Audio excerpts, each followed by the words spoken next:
Hi masters, for you మీకోసం ఛానల్కి స్వాగతం సుస్వాగతం. ముందుగా మన జగద్గురు అయిన బ్రహ్మర్షి పితామహ పత్రిజీ గారికి, మన గురుమాతకి నా ఆత్మ ప్రణామాలు మాస్టర్స్.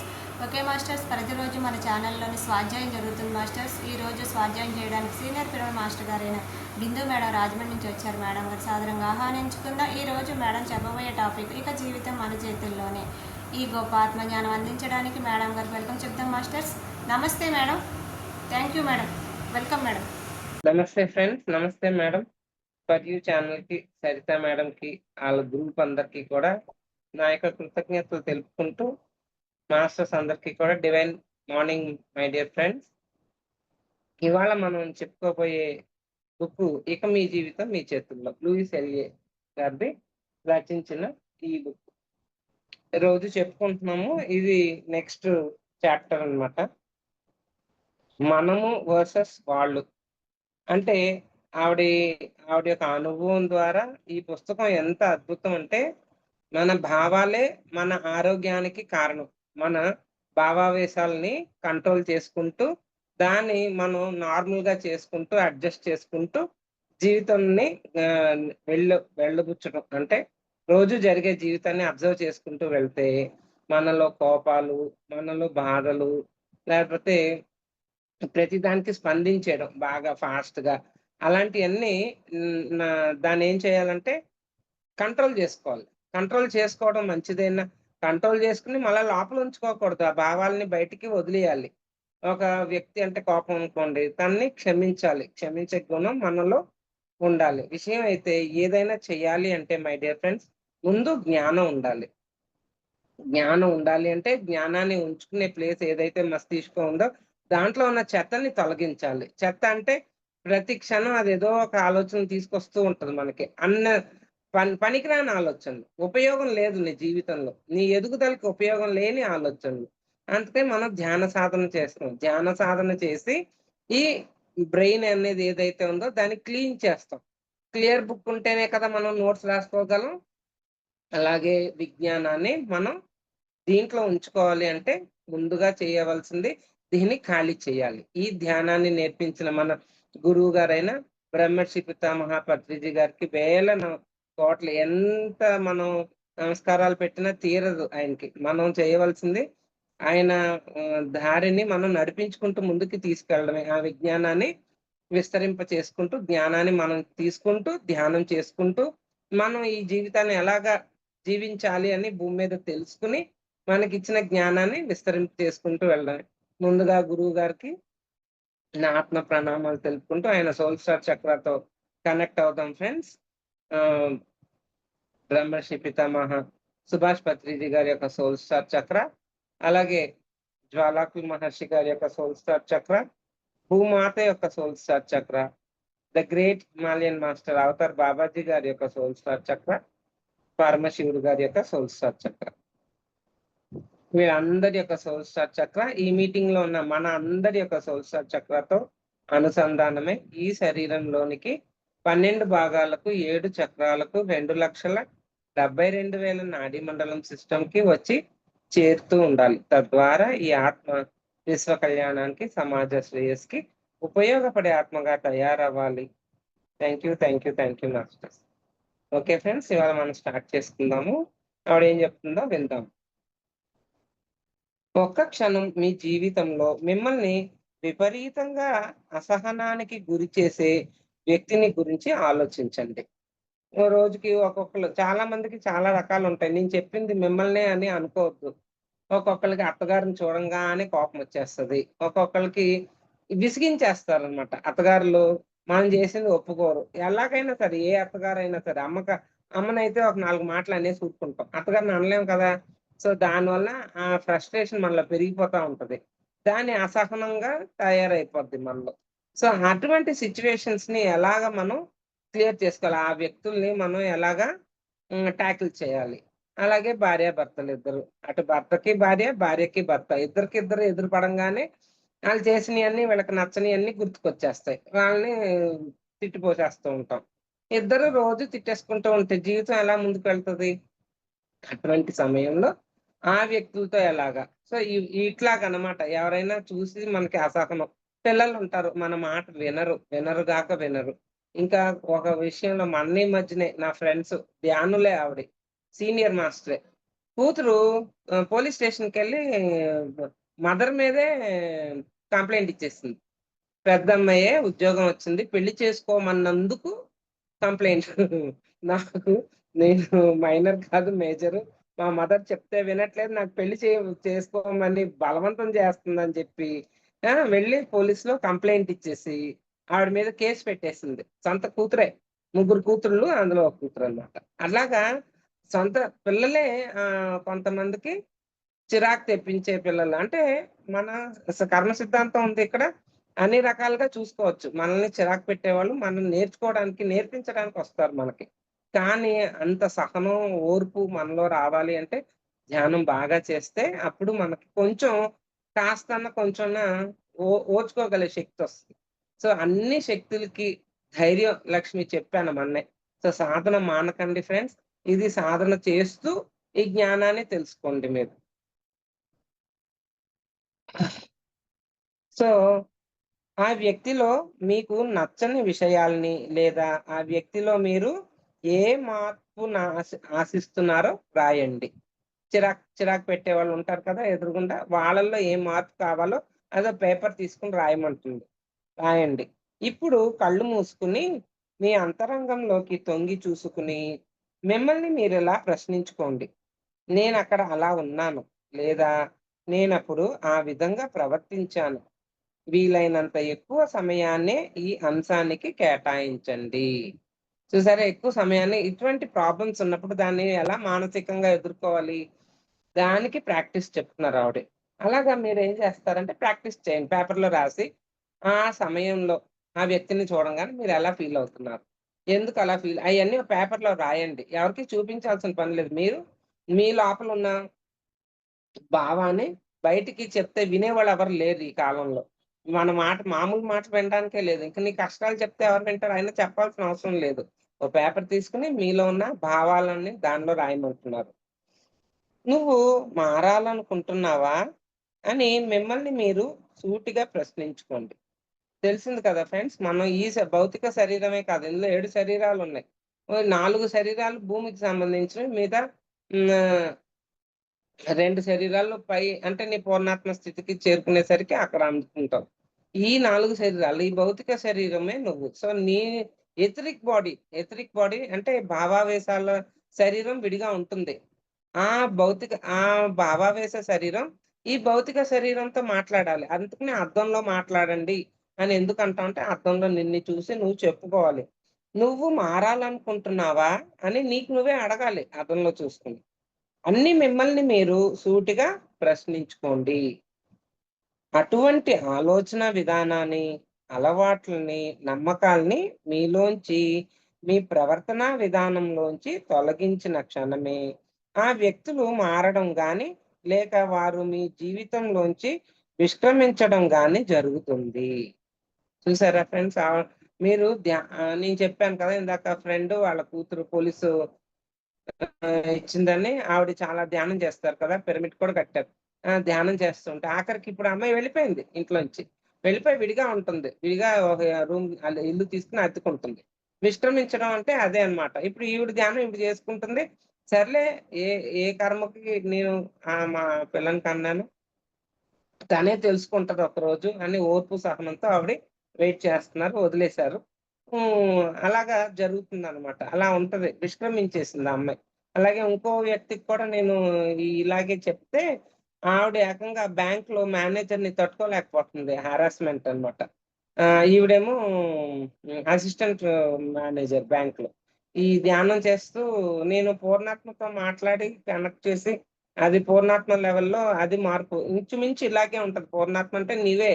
నీతో నువ్వు మాట్లాడుకోవడమే. నీ పూర్ణాత్మకు నువ్వు చెప్పుకోవడమే. చెప్పేస్తే ఈవిడ వేరే బ్యాంక్‌కి ట్రాన్స్‌ఫర్ అయిపోయి ఆవిడ బ్యాంక్ మేనేజర్ అయిపోయింది. ఈ బ్యాంక్ మేనేజర్ నుంచి ఎళ్ళిపోయింది. అలా జరుగుతాయి. మనం ధ్యానం చేయడం వలన మన ఆత్మ చక్కగా మనం చెప్పింది వింటుంది. ఆత్మ మేల్కొంటుంది. మనకి ఏది కావాలో ఏ సిట్యుయేషన్ లైఫ్‌లో అంటే జీవితంలో అన్ని ప్రశాంతంగా ఉంటే మన ఆత్మపరంగా ఎదగడానికి ముందుకెళ్తాం. ఎక్కడన్నా బ్లాక్స్ అడ్డం పడిపోతే అక్కడే ఆగిపోతాం. నా అత్తగారు తిడుతుంది. మా అత్తగారు నన్ను విసిగించేస్తుంది. నా భర్త నన్ను ఎప్పుడు ఏదో ఒకటి అంటానే ఉంటాడు. ఇక్కడే ఉండిపోతాం. అది దాటుకొని ఇంకా పైకి వెళ్ళం. అందుకనే మన పూర్ణాత్మ అది లేకపోతే నీ సెల్ఫ్, ఇన్నర్ సెల్ఫ్ ఎప్పుడైతే కనెక్ట్ అయ్యి ఉన్నావో నీ సిట్యుయేషన్స్ క్లియర్ చేసేస్తూ ఉంటదన్నమాట. అలాగే ఎన్నోవి చూసాను జీవితంలో. 2 చెప్పాను మీకు. అలాగే ఈవిడ కూడా ఏమంటుంది, ఒకవేళ నువ్వు మారాలనుకుంటున్నావా అని నిన్ను నువ్వే అడగాలన్నమాట. అడిగినప్పుడు ఏమవుతుంది, నమ్మకాన్ని మీలోంచి, మీ ప్రవర్తనా విధానంలోంచి తొలగించిన క్షణమే మీరెలా మారాలనుకుంటున్నారు, ఆ వ్యక్తి కనిపించంగానే ప్రేమతో ఉండాలి లోపల. విసిగించుకోకూడదు, కోపం తెచ్చుకోకూడదు. లోపల ఆయన చేసిన తప్పుల్ని మళ్ళా గుర్తు తెచ్చుకోకూడదు. ఎందుకు అంటే వాళ్ళు చేస్తేనే మనం ఇలాగా ధ్యానంలోకొచ్చి మారాలని అనుకుంటున్న ఒక సిట్యుయేషన్ క్రియేట్ అయింది. సో, థాంక్స్ చెప్పాలి ఆళ్ళకి మనం.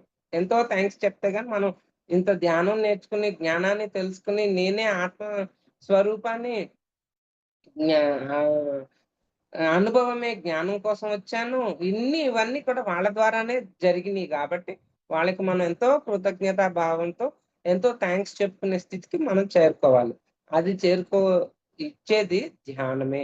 శ్వాస మీద ధ్యాసను గంట ఎంత సమయాన్ని కేటాయించుకొని నిన్ను నువ్వు లోపలికెళ్లి చేసుకుంటే, అది క్లియర్ అవుతది మై డియర్ ఫ్రెండ్స్. డౌట్స్ అన్నీ క్లియర్ అవుతాయి. ఇప్పుడు నాకు ఎన్నో డౌట్స్ ఉండేవి. పిచ్చి పిచ్చ డౌట్స్. అవన్నీ నాకు సాధన అని ఎప్పుడైతే అర్థమైందో కొన్ని డౌట్స్ అడిగేదాన్ని. కొన్ని నాకే తెలుసు ఇవి దీనికి ఆన్సర్స్ లేవు. నేనే తెలుసుకోవాలి అని సాధనని పెంచుకునేదాన్ని. ఎక్కడ దొరికితే అక్కడికి క్లాసెస్‌కి వెళ్ళిపోవడం, పిరమిడ్స్‌కి వెళ్ళిపోవడం. ఇంట్లో అయినా ఎవరైనా ఉంటే వాళ్ళకి అప్పచెప్పేసి ఎక్కువ సేపు ధ్యానాన్ని దానికి కేటాయించడం. ఇవాళ పొద్దున్న 6 టు నెక్స్ట్ డే మార్నింగ్ 6 అంటే మామూలు విషయం కాదు. పడుకున్నావో, లేసావో నీ ఇష్టం. నువ్వేమన్నా చెయ్యి లోపల కూర్చొని. ధ్యానంలో మటుకు నుంచి లెగొద్దు. ఆ రోజు తిండి ఉండదు, ఏముండదు. వాటర్ బాటిల్ ఉంటే చాలు. ఆకలెయ్యదు కూడా ఫ్రెండ్స్. ఎనర్జీ ఫ్లో అయిపోతది. దానివల్ల మనకు ఆకలేయదు. ఫీలింగే తినలేదు అన్న ఫీలింగే గాని తినాల్సిన అవసరం లేదు. అలాగా ఒకవేళ మీ బాస్ మీరు చెప్పే వాటిని ఒప్పుకోకపోయినా, అతన్ని చెప్పించడం మీకు కష్టంగా అనిపిస్తున్నా, ఒకసారి మీ మనసులోకి చూసుకోండి. మీరక్కడ అలా ఉన్నారా? లేదా బాసులు ఎప్పుడూ మనం చెప్పేది లేదా చేసేది ఒప్పుకోరు. వాళ్ళని ఒప్పించడం కష్టం అని మీరు నమ్ముతున్నారేమో! చూసారా? బాస్‌నే తప్పు మనం ఏంటంటే విషయం ఫ్రెండ్స్, మన స్థితి మనం మారాలి అనే ఆలోచన మానేసి, అవతల వ్యక్తి మీద వేసేస్తాం. అన్నీ తోసేస్తాం. ఏది జరిగినా వాడంతే, వాడు మారడు. ఆడింతే ఇలాగే మాట్లాడతాడు. ఆడెప్పుడు హరాస్ చేస్తాడు. వాడికి నేనంటే అస్సలు నచ్చదు.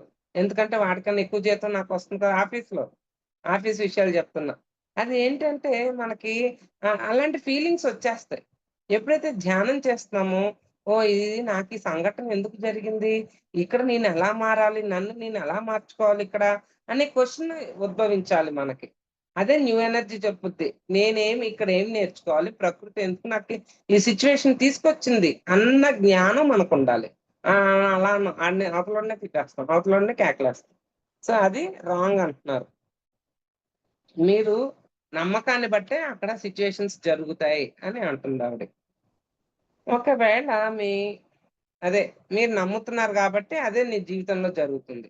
ఒకవేళ మీ క్రింది పని చేసే ఉద్యోగి మీ మాటల్ని పెడచెవిన పెట్టి, మీరు చెప్పినట్లుగా చెయ్యకపోతే, మీలోకి చూసుకుని మీరు ఏ సందర్భాలలో అలా ప్రవర్తిస్తున్నారో గుర్తించి, ఆ ఆలోచన విధానాల్ని, నమ్మకాల్ని తొలగించుకోండి. ఒక వ్యక్తిని ఉద్యోగంలోంచి తొలగించడం చాలా సులభము. అంత మాత్రాన అది మన ఆలోచన విధానాల్ని, నమ్మకాల్ని మార్చలేదు కదా! సో, ఇక్కడ చాలా మంది ఉద్యోగాలే అనుకుంటారు. ఇంట్లో పని మనుషులతో పడతాం. హౌస్ వైఫ్స్ అందరూ. ఆ పనమ్మాయిలు ముందు దాన్ని నీచంగా చూడడం, అది పనిదే కదా! అని తీసి పడేయడం. దానిలో అది నేనేం చెప్తే అది వినాలి. ఎందుకంటే నేను డబ్బులిస్తున్నాను. అది పడుంటది అంతే అన్నట్టు అనుకుంటాం. మళ్ళా అది తిట్టిందంటే, ఒక మాట అందంటే చాలా ఫీల్ అయిపోవడం. అదా నన్నంటదా? అది దానికి తిండికి తికాణా లేదు. నన్నంటదా? ఇంకిదే పీక్కోవడం, లాక్కోవడం. ఫ్రెండ్స్ ఆలోచించి చూడండి. కర్మ సిద్ధాంతంలో కర్మ ముడిపడకపోతే ఎవరు వచ్చి నీకు హెల్ప్ చేయరు. డబ్బులిస్తా అన్నా కూడా వ్యక్తులు దొరకరు. మనం అర్థం చేసుకోవాలి. వాళ్ళొస్తున్నారు మన ఇంటికి, మనకి సహాయం చేస్తున్నారు. నువ్వు డబ్బులివ్వు, ఇస్తున్నావు. ఆ మాత్రాన ఆళ్ళ కష్ట సుఖాలు ఉండవా? వాళ్ళకి ధ్యానం నేర్పించండి. మా ఇంట్లో ఎవ్వరొచ్చినా నేను ముందు వంటమ్మాయి ఉంది, పనమ్మాయి ఉంది. వాళ్ళకి కష్టాలు ఉంటాయి. ఎవరికి కష్టాలు లేనిదే జీవితాలు గడవు. అలాగని వాళ్ళని చిన్న చూపు చూసి వాళ్ళెందుకు వాళ్ళ వాళ్ళు నేను డబ్బులిస్తున్నాను కదా అని అజమాయిషి చలాయించి ఆ స్థితికి వెళ్ళొద్దు. వాళ్ళని ప్రేమగా ఆ! నెత్తికెక్కేస్తారు. మా అమ్మ అంటది. నెత్తికెక్కేస్తారే వాళ్ళకి ఇంత చనువిస్తే. నువ్వు చనువివ్వొద్దు. మంచిగా నీ ఆలోచనని మంచిగా ఉంచుకో. ఆ ఆత్మ ఎప్పుడో నీకు కనెక్ట్ అయ్యుంది. అది నీకు సహాయం చేయడానికి ఈ జన్మలో దొరికింది. నీ ఇంటికి ఉత్తినే రారు ఎవరు. వచ్చారు అంటే ఎన్నో జన్మల క్రితం కనెక్షన్ ఉంటేనే చూడండి. మిగతా వాళ్ళతో కన్నా పనమ్మాయితో ఎక్కువ కనెక్షన్ ఉంటది. ఎందుకంటే పనులు చేసుకోవాలిగా మనం.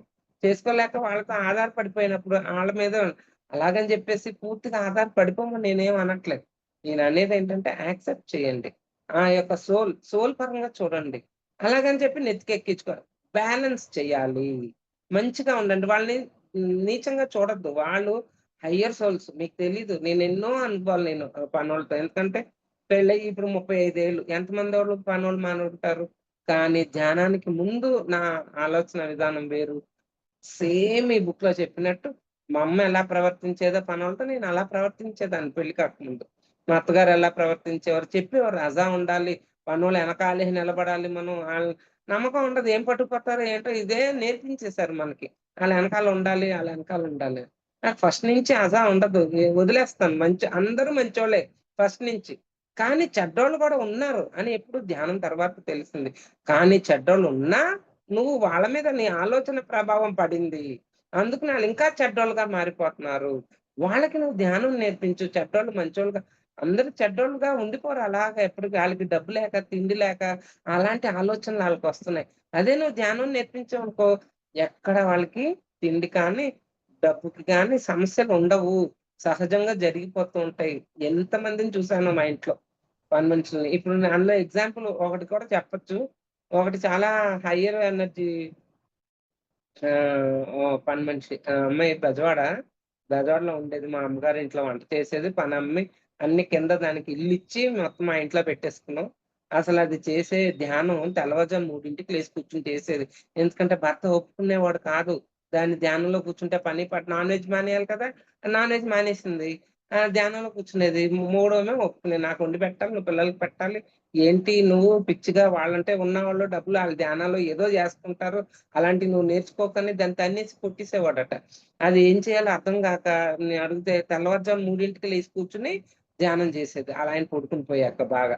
అలా వచ్చి చెప్పేది మా ఇంటికి. మా ఇంట్లో పిరమిడ్ ఉండేది కూర్చోబెట్టి దానిక్కడ పనితో పాటు ధ్యానం కూడా చేపిచ్చి ఇంటికి పంపిస్తే దాని అనుభవాలే అనుభవాలు అసలు మామూలుగా ఉండేది కాదు. ఇంతకీ ఆ సోల్ ఎవరంటే అయ్యప్ప స్వామి కొండ మీద మాళికాపురతమ్మాళని ఒక అమ్మవారుంటది. అది మాలేసుకున్న వాళ్ళకి తెలుస్తది. ఆ సోల్ అన్నమాట ఈ అమ్మాయి. రోజు ధ్యానంలో నడుచుకుంటూ కొండెక్కేసేది. పులులొస్తున్నాయనేది. అది చెప్తూ ఉంటే థర్డ్ ఐలో అసలు నాకైతే ఏ ఐ లేదు. నాకేం అర్థం కాలేదు. తర్వాత నేను కూర్చొని ధ్యానంలో కూర్చున్నాక అనిపిస్తాయి నాకు. అన్ని కనిపించవేమి. అనిపించినప్పుడు చెప్పేదాన్ని, "అమ్మ నువ్వు పలానా దానివి నువ్వు ధ్యానం చెయ్యని." అంత అద్భుతంగా ధ్యానం చేసి పిల్లోడు కూడా దాని పిల్లలు ఇద్దరు పిల్లలు దానికి. ఒక అబ్బాయికి మణికంఠ అని పేరు పెట్టుకుంది. అసల తర్వాత అర్థమైంది సోల్స్ ఎలా ఉంటారు. ఆ గతానికి కనెక్ట్ అయ్యి ఈ జన్మలో కూడా దాని యొక్క వాసనలు ఉంటూనే ఉంటాయి. ప్రతి చోట కూడాను. దాని అనుభవాలు ఇంకా చాలా చెప్పుకోవచ్చు. టైం సరిపోదు మనకి. అలాగే ఇంకో అమ్మాయి ఉంది మా ఇంట్లో. 3 నెలలు మొగుడు వదిలేసాడని పిల్లల్నేసుకొని మా ఇంటికొచ్చేది. మా ఇంట్లో ముసలమ్మ ఆళ్ళమ్మ పని జేసేది. ఆళ్ళు ప్రభువుని నమ్ముకుంటారు. మామూలే కదా! కొంతమంది నమ్ముకున్నారు. వాళ్ళు క్రిస్టియన్. మన ధ్యానంలో అవేం లేవు కదా! చక్కగా ధ్యానం నేర్పిస్తే, అమ్మ నేను ప్రభువుని నమ్ముకున్నాను. నేను ధ్యానం చేయను. మరీ మంచిది. నువ్వు అలా వదిలేసాను. మా ఇంటికొచ్చేవాళ్ళు ధ్యానులు అనుభవాలు చెప్పుకుంటూ ఉంటాం కదా! విన్నదది. 3 నెలలు ఆ! ధ్యానం చేయలా. 3 నెలల తర్వాత అమ్మ నాకు కూడా ధ్యానం నేర్పించండి. నేను ధ్యానం చేస్తా. చక్కగా వచ్చింది. ధ్యానం చేసింది. ధ్యానం చేసి దాని జీవితం ఇవన్నీ 15 వేల సంవత్సరం క్రితం నేను చెప్పేవి జరిగింది మా ఇంట్లో. పనోళ్ళకి. ఇందిర దాని పేరు. అది ఫుల్లుగా పనిచేసి ధ్యానం చేసి పిరమిడ్‌కొచ్చేసింది నాతో పాటు. అప్పుడు ఇంట్లో కన్నా ఇక్కడ పిరమిడ్ హౌస్ ఉంది రాజమండ్రిలో. అక్కడ మేమెళ్లి కూర్చొని చేస్తే అదిప్పుడు దుబాయ్‌లో ఉద్యోగం చేస్తుంది. పిల్లలిద్దరిని సెటిల్ చేసింది. ధ్యానం ఇప్పటికి మానట్లేదు. అసల మామూలుగా లేదు దాని జీవితం. మన మనవడిని తీసుకొనొచ్చింది మా ఇంటికి. నేను గొప్పలకి గొప్ప కాదు మీ అందరికి తెలుసు. ఇట్లాంటి సిట్యుయేషన్ జరగకపోయి ఉండొచ్చు. పనోళ్ళని ధ్యానం చేపిచ్చి వాళ్ళ స్థితిగతులు మారుతున్నాయి. ఇప్పుడున్న మన ఈ రీసెంట్ గా జరుగుతుంది. ఇంట్లో భర్త తాగుబోతు, పిల్లలిద్దరూ సరిగ్గా లేరు, చదువుకుంటున్నారు. కొడుకేమో తిరుగుబోతుగా తయారైపోయాడు. పోలీసోడు కూడా వచ్చి పట్టుకెళ్ళిపోతూ ఉంటాడు ఆడు చేసే అల్లరి పనులకి. ఈ అమ్మాయి పడి పడి ధ్యానం చేసి వెజిటేరియన్ గా మారిపోయి వచ్చి ఏడ్చుకునేది నా దగ్గర. ఏడిచినా పర్వాలేదు, దాన్ని మా ఇంట్లో కూర్చోబెట్టి పంపించేదాన్ని. నీకెప్పుడు ఖాళీ అనిపిస్తే మా ఇంటికి వచ్చి కూర్చో ధ్యానం చెయ్యి, మా పిరమిడ్లు ఉన్నాయి అన్ని అని. అలా చేసి చేసి వెజిటేరియన్ గా అది కూడా మారిపోయింది. మొత్తం ధ్యానం చేసింది. కూతురి వాళ్ళకి ఉద్యోగం వచ్చి హైదరాబాద్ లో ఉద్యోగం చేస్తుంది. కొడుకు ఇక్కడే మోటార్ బైక్ కంపెనీలో ఆడి చేస్తాడు. పిల్లలిద్దరు ఇప్పుడు ఉద్యోగాలు చేసుకుని వాళ్ళ ఆయన కూడా మార్పు చెందాడట. ఇది ఇప్పుడు పనిలోకి ఎక్కడికి వెళ్ళట్లే, ఇంట్లో హాయిగా ఉంది. ఇంకో అమ్మాయిని పెట్టుకున్నాను నేను. అసలు ఆ పనుల్ని మనం తక్కువ చేసి ఎప్పుడు చూడొద్దు మై డియర్ ఫ్రెండ్స్. వాళ్ళు మనతోటి సోల్స్, వాళ్ళు ఎక్కడో కనెక్షన్ ఉంది కాబట్టి వాళ్ళు మనకు దొరికి వాళ్ళు మనకి హెల్ప్ చేస్తున్నారు. ఆ సోల్స్ అంతా హయ్యర్ సోల్స్, మామూలు కాదు వాళ్ళంతా. సో నేను నా కథలోకి వెళ్ళిపోతూ ఉంటాను బుక్ చదవకండి, మీకు టైం అయిపోతుంది. అంత మాత్రాన అది మన ఆలోచన విధానాల్ని, నమ్మకాల్ని మార్చలేదు కదా!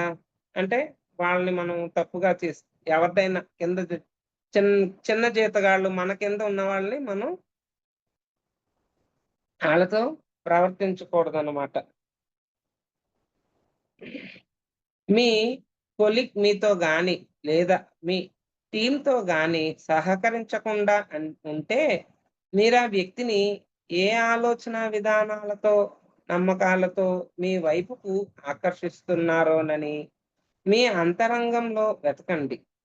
మరి మీరు ఏ ఏ సందర్భాలలో ఇతరులతో సహకరించకుండా ప్రవర్తించారో గమనించండి. నా ఇంటికి మీ ఇల్లు ఎంత దూరం, మీ ఇంటికి నా ఇల్లు అంతే దూరం. మనతో సరిగా ఆడు సహకరించట్లేదు, మనతో కనెక్ట్ అవ్వట్లేదు అవతల వ్యక్తి అంటే, మనం కూడా ఆ వ్యక్తికి ఎక్కడో మనం కనెక్ట్ అవ్వట్లే, నచ్చట్లే. కానీ మనకు అది ఆలోచించం మనం. మనం ప్రవర్తన ఎలాగుంది అవతల వ్యక్తితో అనేది మనకి తెలుసుకోవాలి. ఒకవేళ మీ స్నేహితులు అందుకనే ఏంటి, ఏ సందర్భాలలో ఇతరులతో సహకరించని మనం మనం ఇతరులతో ఏ సమయాల్లో, ఏ సందర్భాలలో ఇతరులతో సహకరించకుండా ప్రవర్తించారో గమనించండి. మనం ఎక్కడ సరిగ్గా లేమో గమనించుకుంటే, అవతల వ్యక్తి పొరపాట్లు మార్పు చెందుతాయి. అంటే ఏంటి, అక్కడ ముందు మనం గమనించుకొని మనల్ని మనం మార్చుకోవాలి అది. ఒకవేళ మీ సన్నిహితుడు మీ స్నేహితుడు లేదా స్నేహితురాలు మిమ్మల్ని కించపరుస్తున్నట్లుగా ప్రవర్తిస్తుంటే, మీ అంతరంగంలోకి చూసుకోండి. ఫ్రెండ్స్, ఇది చాలా చాలా ముఖ్యం. మీ లోపలికి మీరు చూసుకోవడం చాలా అవసరం. అవతల వ్యక్తి మిమ్మల్ని అవమానిస్తున్నారు. అక్కడ కామ్ అయిపోయి మీ లోపలికి నువ్వు వెళ్ళి, నేనెక్కడ ఎవరిని ఏం చేశాను? అంటే ఏదైతే నువ్వు చేస్తున్నావో అదే నువ్వు పొందుతావు. నువ్వు ఏది నాటుతున్నావో, ఏ విత్తనాన్ని నాటుతున్నావో ఆ పండే నువ్వు పొందుతావు కదా!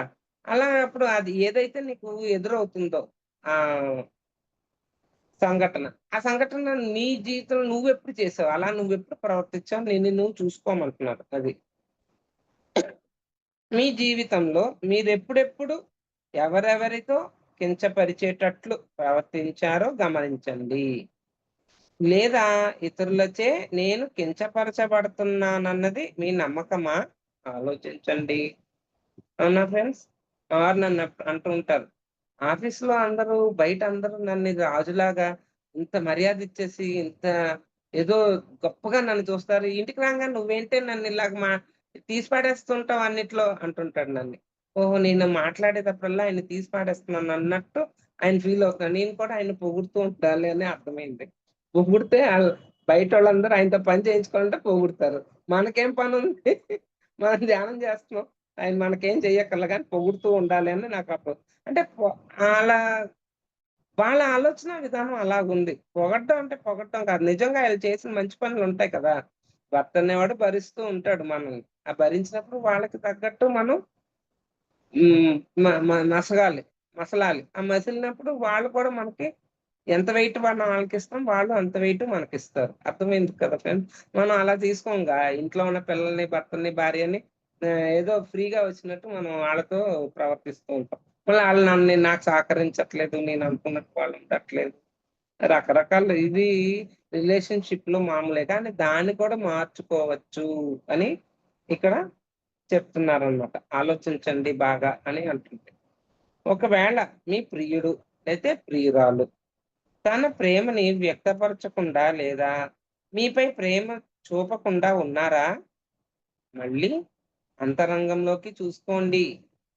ప్రేమ అనేది వ్యక్తీకరించవలసిన పెద్ద భావన కాదు అనే నమ్మకం మీ తల్లిదండ్రుల వల్ల, మీ చుట్టూ ఉన్న పెద్దల వల్ల ఎలా ప్రేమో ఎలా మీలో నాటుకుపోయిందో అర్థం చేసుకోండి. అర్థమైందా ఫ్రెండ్స్? మనం ఆలోచించేది ఇక్కడొకటి భావన. ఎదురు చూసేది, ఎక్స్‌పెక్ట్ చేసేది ఇంకోటి. వాళ్ళు నన్ను ప్రేమిస్తున్నారని నోరు తెరిచి చెప్పాలి అని నువ్వు ఎదురు చూస్తావు. నీ భావనలో ఏముంటది? ప్రేమని అంత వ్యక్తపరచక్కర్లా, చేసి పెడితే చాలు ప్రేమగా. నన్ను నాకు చెప్పక్కర్లా ప్రేమని బయటికి. ఆళ్ళు నాకు చేసి పెట్టే దాంట్లో ప్రేమని వ్యక్తపరిస్తే చాలు అన్న నమ్మకం నీలో ఉంటే, వాళ్ళు నోటితో చెప్పరు. చక్కగా చేసి పెడుతూ ఉంటారు నీకు. ఏది కావాలంటే ఆ సమయానికి నీకు అన్ని తెచ్చిస్తూ ఉంటారు. అది గమనించండి. అది ప్రేమే. ఆయన నోటితోనే చెప్పాలి అని అనుకుంటే అవతల వ్యక్తి నోటితో చెప్పకపోవచ్చు. నీ భావన, నీ లోపల నమ్మకాలు వేరే విధంగా ఉన్నాయి. ఆ విధాన్ని మార్చుకుంటే నువ్వు ఇక్కడ సబ్‌కాన్షియస్ మైండ్‌లో వేవరీ ఆఫ్ మైండ్ ఎక్కువ ఏది అనుకుంటుంటాం అది సబ్‌కాన్షియస్‌లోకి వెళ్ళిపోతది. మళ్ళా నువ్వు అదే అనుకుంటే అందులోంచి బయటకొస్తది. కానీ మళ్ళా అది అనుకోం. వేరే అనుకుంటాం. ఏదో 4 రకాలుగా చూసి టీవీలో చూసా, పక్కన ఫ్రెండ్స్‌ని చూసా, ఇలాగుంటే బావుండు కదా! ఐ లవ్ యూ అని ఒక పువ్వు నీ చేతికి తీసుకొచ్చి ఇవ్వాలి అనుకుంటాం. ఆళ్ళు పువ్వు కాదు కదా! ఏది ఇవ్వరు కూడా. నువ్వున్నది కూడా లాక్కెళ్ళిపోతారు. మన ఆలోచన విధానం ఆపోజిట్‌గా చేస్తున్నాం. కరెక్ట్‌గా దానికి తగ్గట్టుగా మనం చెయ్యాలన్నమాట. ఒకవేళ ఇదిగో ఇక్కడ కూడా ఆవిడే ఇచ్చేసినట్టుంది. ఒకవేళ మీ భాగస్వామి మిమ్మల్ని హింసిస్తున్నో, కించపరుస్తూనో లేదా మీతో సహకరించకుండానో ఉంటే, మళ్ళీ మీ బాల్యంలో మీరు ఏర్పరచుకున్న నమ్మకాల్ని పరిశీలించండి.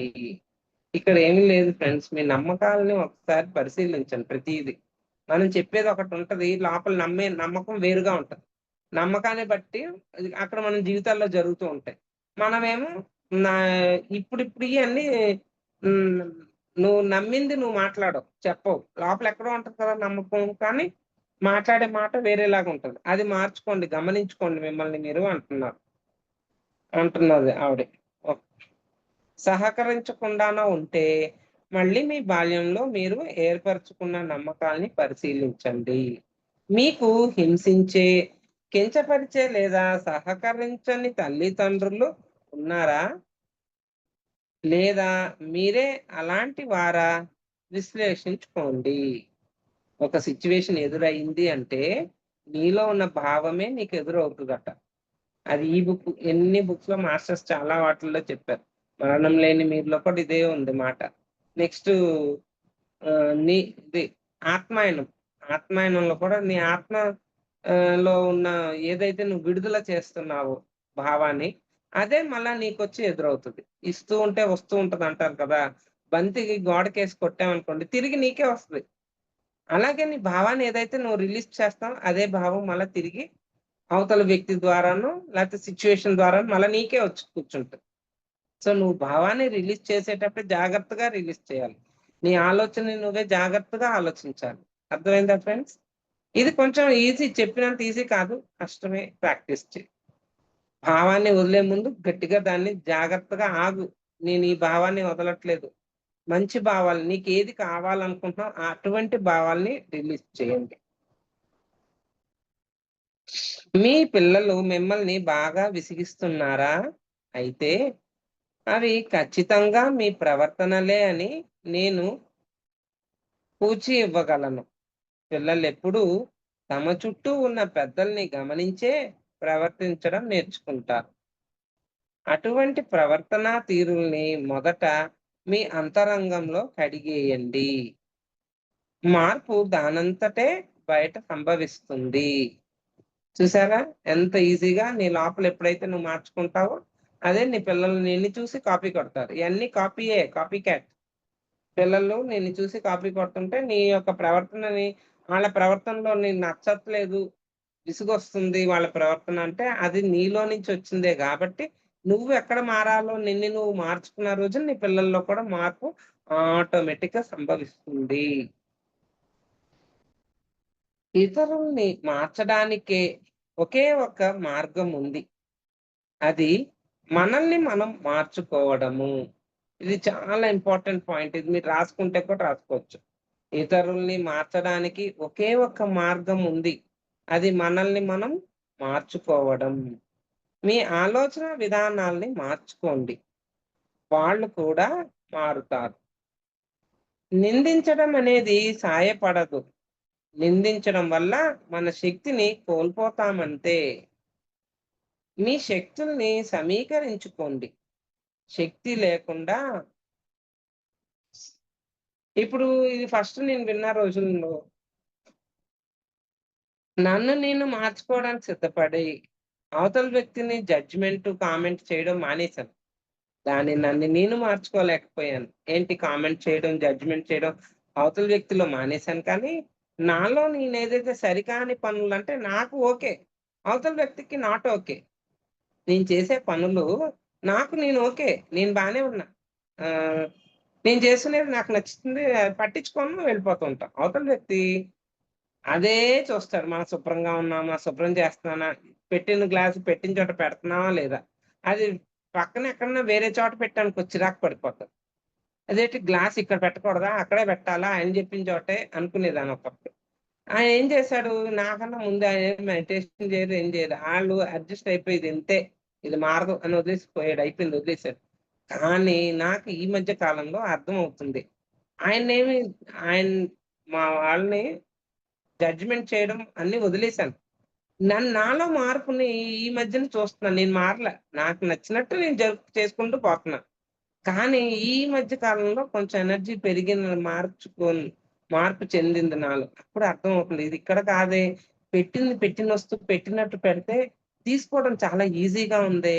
ఇది కదా నేను చేయాలి. ఇక నుంచి నేను ఇలా చేయను. నాకు అలా చేస్తానని నాలో మార్పు నాకే అనిపిచ్చి నేనే తీసిని వస్తువులు తీసినట్టు పెడుతున్నానన్నమాట. అలాగా మనలో మార్పు కూడా అవసరం మై డియర్ ఫ్రెండ్స్. అవతలోళ్ళు తిట్టట్లేదు, ఇంకా తిట్టట్లేదు. ఓకే వదిలేసాం. కానీ మన ఆలోచనలో మన అలవాట్లని మార్చుకోం.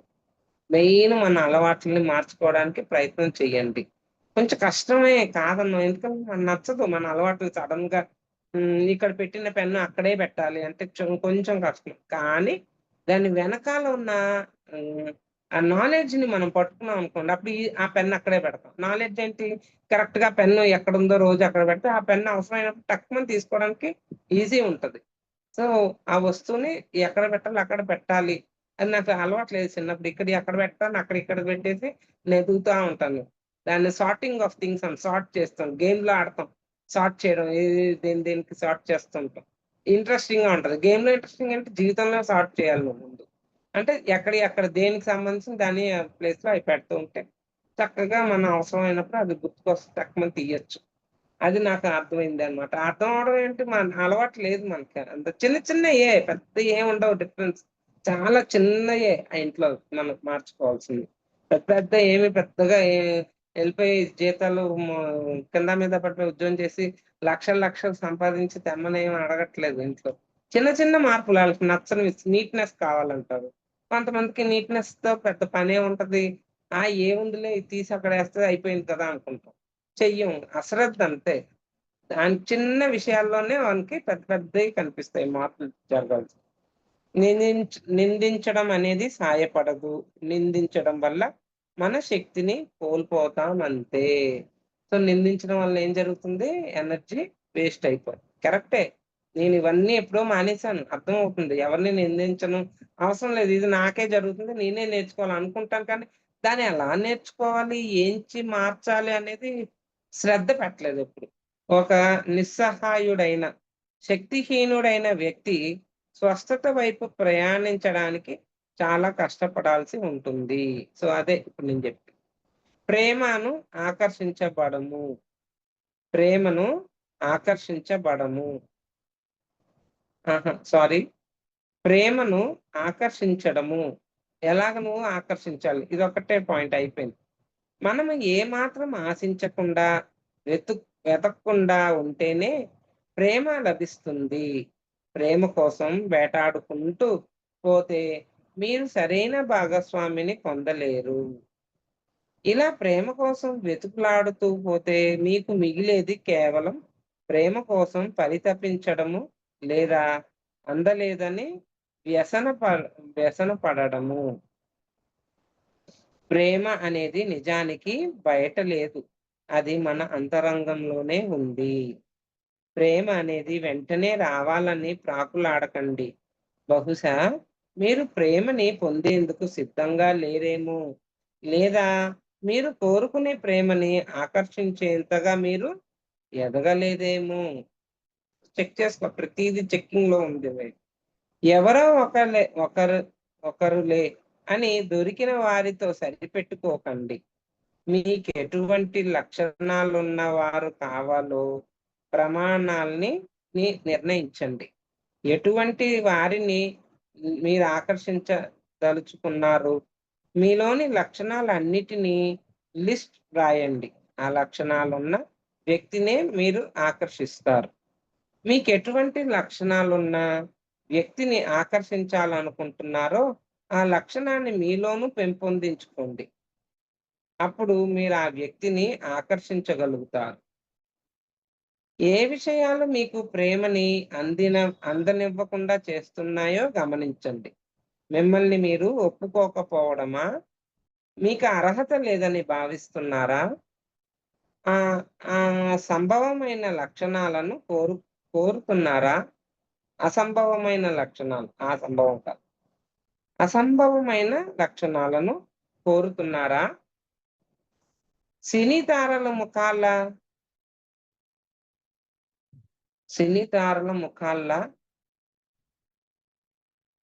సన్నిహితులయ్యేందుకు భయపడుతున్నారా? మీరు బడరన్న మీ నమ్మకమా? ఇవన్నీ మనలో తలెత్తే క్వశ్చన్స్. నిజంగా ప్రేమ లభించినప్పుడు ఆ ప్రేమను అందుకునేందుకు సిద్ధంగా ఉండండి. ప్రేమని ఫలింపజేయడానికి రంగం సిద్ధం చేసుకోండి. మీరు ప్రేమపూర్వకంగా ఉండండి. మీరు తప్పక ప్రేమించబడతారు. ప్రేమని ఆహ్వానించడానికి మీ హృదయద్వారాన్ని ఎప్పుడూ తెరిచి ఉంచండి. సో మీరు సిద్ధంగా ఉంటే ఆటోమేటిక్ గా మీకు ఏది అందాలో అవి అన్నీ అందుతాయి మై డియర్ ఫ్రెండ్స్. మనకి ఓర్పు సహనం అవసరం. భూదేవి అంత ఓర్పు ఉండాలి అంటారు ఇప్పుడు మనకి మాస్టర్స్. ఓకే ఫ్రెండ్స్, నాకు ఈ అవకాశం ఇచ్చిన మీ అందరికి థ్యాంక్ యూ. కృతజ్ఞతలు. మాస్టర్స్ కూడా థ్యాంక్స్.